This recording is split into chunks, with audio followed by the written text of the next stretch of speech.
Saludar a la doctora Cecilia López. Doctora López, ahora sí creo que la tenemos.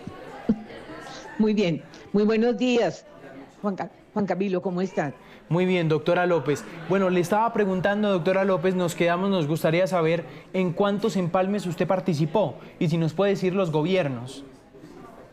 Sí, yo participé en el empalme entre Turbay, el presidente Turbay y el presidente Betancur, porque allí fui nombrada viceministra de Agricultura y en ese momento me tocó hacer el empalme con el ministerio. Después me tocó otro empalme con el gobierno de Samper, entre Gaviria y Samper, y el otro que fue entre Duque y el presidente Petro. Tres empalmes. Sí, me interesa el último, ¿sabe? Doctora No lo López, estoy escuchando. ¿ahí me está escuchando? ¿Qué pasó que no lo escucho? Ay, Yo la escucho a usted perfecto. ya, Ahí la ahí ya lo escucho escucho perfecto. perfecto. Doctora López, que me Listo. interesa el último. Dos gobiernos ideológicamente distintos, el de Duque y el de Petro. ¿Usted me puede describir cómo fue ese empalme? Ese empalme fue muy cordial.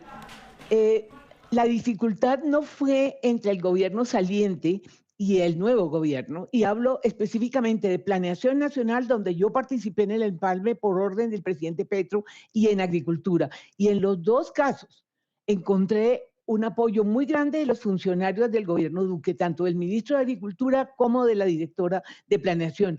Fue muy cordial. El único problema es que las personas que habían estado en la preparación del gobierno Petro, sí mostraron una dosis de agresividad en agricultura, no en planeación, que fue Jennifer Mojica, porque yo creo que ella aspiraba a ser la ministra, que finalmente fue, y fue muy fuerte conmigo, muy difícil. Pero fue más por culpa de la gente del gobierno entrante que del gobierno saliente. Luego, esta situación de hoy es absolutamente insólita, con tres muestras de ello en la historia del país. Doctora López, usted que estuvo ahí sentada, ¿por qué es necesario un empalme? ¿Por qué un gobierno que entra tiene que tener un empalme? Porque tiene que haber una solución de continuidad. Es decir, hoy alguien leí en una de las columnas, en las recomendaciones, creo que una columna de la República decía, ningún ministro puede llegar con el complejo de Adán, que llegó a empezar de cero. No, aquí hay un gobierno que lleva mucho tiempo, distintos gobiernos. Aquí hay una cosa que Rodrigo Botero nos enseñó en Fedesarrollo hace muchas décadas. Aquí hay una agenda continua que la mantenía en esta burocracia que este gobierno barrió, porque los programas no empiezan y se terminan en los periodos de gobierno. Yo se lo dije al presidente Petro, se lo dije en un consejo de ministros, presidente, no se eche el cuento que usted va a desarrollar su plan solamente en un gobierno, ningún gobierno lo hace, eso sigue, por eso hay que hacerlo muy bien para que los programas de un gobierno continúen, lo hemos visto a lo largo de la historia, yo que he estado en tantos gobiernos, entonces es muy importante el empalme, porque si no usted rompe y empieza de cero, ¿y quién paga la cuenta de eso? La gente y la política económica y la política social y la política ambiental, toda la política pública. Un ejemplo pueden ser los subsidios. Es decir, son ideológicamente distintos, pero el presidente electo ha dicho que va a continuar con subsidios que puso el gobierno actual. Ese puede ser un ejemplo de intención de continuidad, pero que se puede ver roto por un empalme que no se hizo. Pero es obvio que va a haber ajustes, porque en todos los programas se va ajustando, pero poco a poco. Es que este principio de construir de no destruir lo construido, sino de construir sobre lo construido, tiene que cumplirse porque, mire, aquí yo quisiera decir algo. Quienes están en la mitad de esta discusión absolutamente olvidados son los 52 millones de colombianos. Y yo sí estoy de acuerdo con el doctor Arrubla. Ambas partes, o se calman o se calman. Mire, ayer se celebraron, como lo había dicho antes, los 35 años de la Constitución. Es una Constitución que todavía le falta mucho por cumplir, pero que ha hecho mucho por el país. Y la Constitución exige que haya un proceso democrático tranquilo, que se cumpla lo que dice la Constitución. El presidente no es la persona que dice quién va a ser su reemplazo, por amor de Dios, presidente Petro. Pero también el presidente Abelardo, yo entiendo esta reacción, yo no voté por él, ni voté por Iván Cepeda, yo voté en blanco y eso me permite hablar muy tranquilo de los dos. ¿Qué les pasa? ¿Se les olvidó? que usted tiene que responderle al país y a una democracia que es histórica en Colombia. ¿Qué les pasa? Cálmense. Y la reacción del presidente Abelardo, pues después de lo que pasó ayer y de las cosas que alcanzaron a sacar en RTV, diciendo que ahora el presidente Iván Duque, perdón, era Iván Cepeda, ¿están locos? ¿Esto qué es? Entonces, calma. Yo creo que este es un momento en donde se exacerbaron los ánimos, pero el empalme tiene que darse necesariamente, por otras formas, pidiendo derechos de petición. El gobierno está obligado a entregar un informe. Ahora, que no lo haga con discusiones, que hubiera sido lo ideal, es otra cosa. Pero el empalme, si no se hace, no solamente se desconoce una obligación, sino que le hace un daño muy grande al próximo gobierno y a los dos, porque este no podrá hacer un balance y el otro va a perder mucho tiempo tratando de entender qué viene y qué tiene que ajustar y qué tiene que continuar el próximo gobierno. Sí, doctora López, en este proceso que usted ha dicho de la calma que hay que mantener, es un lenguaje de diplomacia, ¿no? De que yo no estoy de acuerdo contigo, pero que tengo que trabajar igualmente de ministro a ministro. Pero mire, doctora López, que hay algo llamativo. Ayer vimos a Rodrigo Lara y a Benedetti en una reunión muy cordial. Vimos al ministro de Defensa, Pedro Sánchez, con el empalme entrante también, ya en una primera reunión, en una reunión muy cordial. Es decir, aquí parece que quienes están desentonando son los líderes.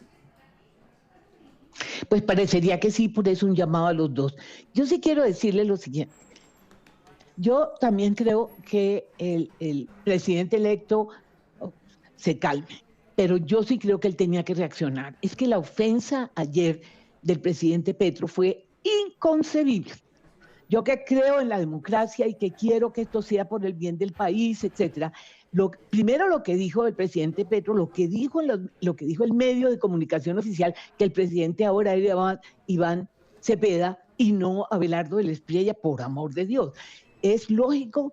Y después de eso, lo que acaba de decir el ministro de Hacienda, ¿qué les pasa? Por favor, piensen en el país. Mire, el presidente tiene que pensar, y lo repito porque se lo he dicho hasta donde yo pueda, es la historia quien lo va a juzgar. Y usted tiene cosas positivas que ha hecho y muchas cosas negativas, pero no borre su historia quedando como una persona que no es demócrata. ¿Cómo dice que es demócrata? Porque va a entregar el poder el 7 de agosto, pero está poniendo en duda algo que ya está avalado por las normas constitucionales de este país, que es que ganó Abelardo y que, ¿cómo así? Lo que dice el ministro de Hacienda, que este es un empate con ganador. ¿Él cree que somos bobos? O sea, no ofendan la inteligencia colombiana y no pongan en riesgo a un país, no lo dividan, ahora no nos saquen a la mitad a la calle, que ya no va a ser la mitad, para que desestabilice este país y le impida al próximo gobierno que ganó legítimamente, porque no sacó un voto de más, sacó más de 200.000 votos más. Déjenlo que gobierne y hagan oposición. La oposición es parte de la democracia, pero háganla con verdades, respetando las normas constitucionales de este país. Sí, hay un hecho que lo antecede también al tema de RTBC, que por supuesto llamó la atención y fue muy preocupante, pero también, doctora López, está quejándose el gobierno de unas declaraciones muy duras de Carlos Alonso Lucio en la revista Cambio. Sí. Esta idea de extraditar al presidente Gustavo Petro, y que el doctor Arrubla también lo acaba de calificar como una imprudencia total. ¿Usted cómo evalúa también ese hecho? Sí. Yo también creo lo mismo. Yo nunca podía estar más de acuerdo con el doctor Arrubla. Esto no puede ser, por Dios. Mire, esto yo te digo, aquí pasa que gente que ha estado por fuera del poder llega al poder y se le olvidan los límites. Cuando yo leí lo de Lucio, dije, Dios mío, qué ganas de prender una llama que está muy fácil de encender y de volverla un lío. Cálmense, por amor de Dios. Mire, no le hagan un daño al presidente que les dio la posibilidad de volver a estar en la agenda pública, para decirle eso a Carlos Alonso Lucio. Usted que estaba borrado del mapa ahora está. Bueno, ok, esa es decisión del presidente, la respetamos, pero no le haga un daño a su propio presidente. No le meta candela a una situación que ya de por sí es muy difícil. Eso no justifica lo que ha dicho el presidente Petro, porque eso está por fuera de la realidad y respetando nuestra Constitución. Pero sí ¿Qué necesidad hay de eso en este momento? Tranquilícense.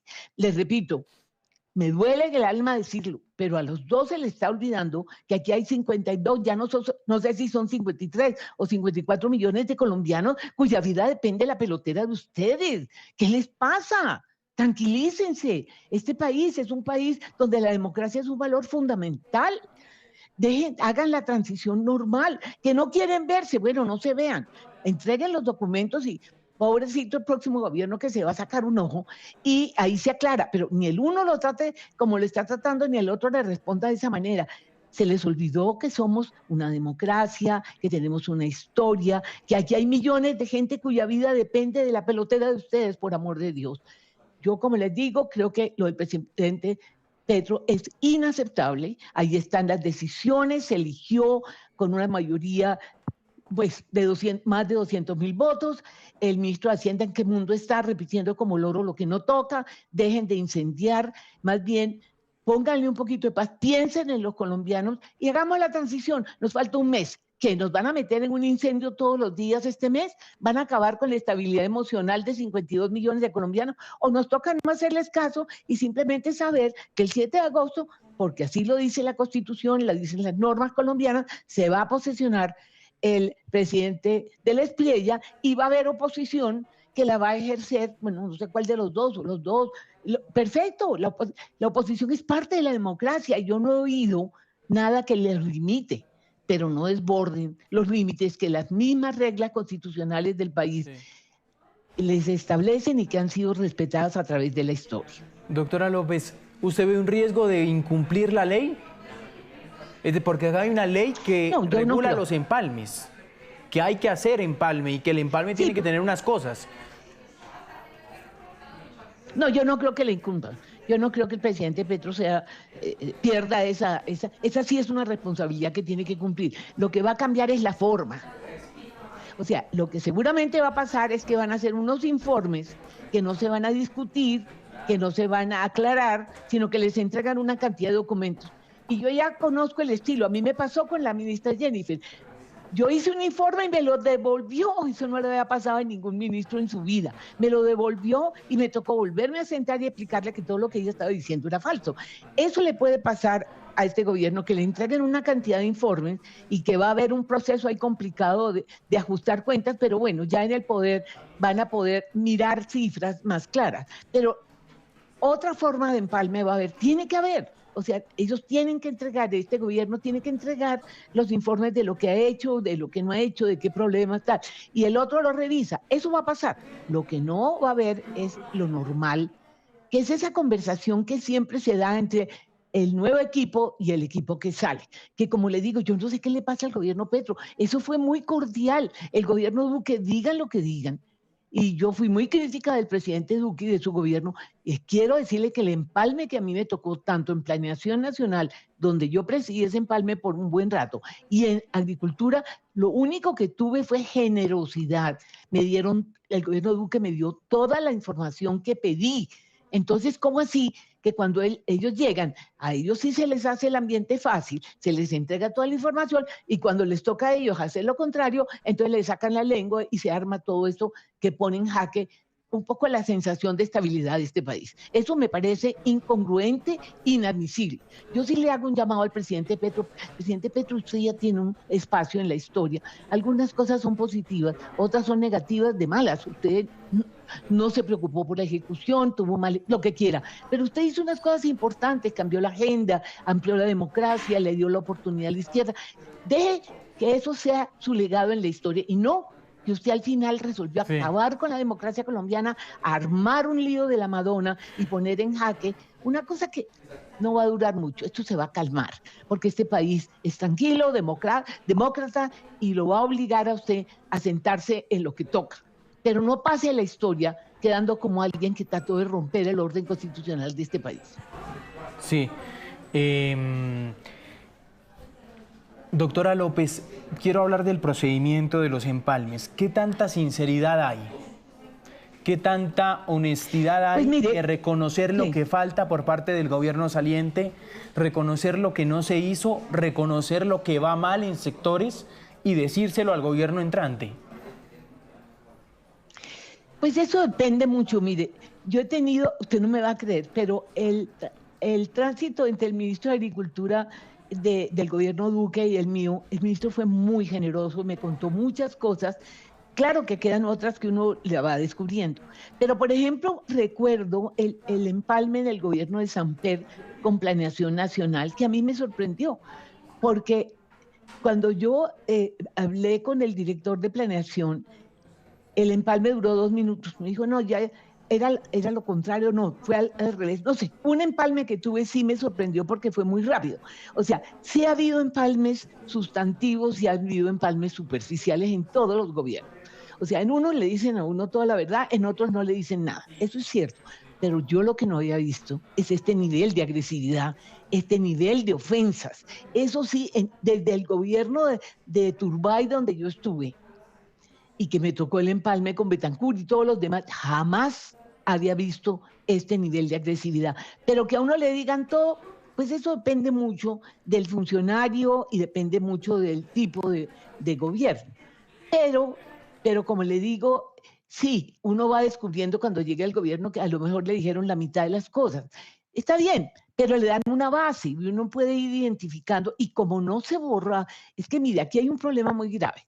Yo creo que el empalme de Petro tiene una dificultad de parte de este gobierno porque borraron la tecnocracia y borraron la burocracia. O sea, esa gente que sí sabe cómo se hacen las Que cosas. no tienen cifras. Ayer hablaba. Que no tienen cuadros. No, no tienen cifra. No, y que los cuadros que tienen son mal hechos. Ayer Ana Fernanda Mayhuasca y yo, que estuvimos en el debate de la Constitución, no, me decía, Cecilia, cuando uno llega a un puesto importante como viceministra, uno empieza que no sabe nada y es esa burocracia que dice, no, mire, perdóneme, doctora, pero usted está equivocada. Eso lo borraron.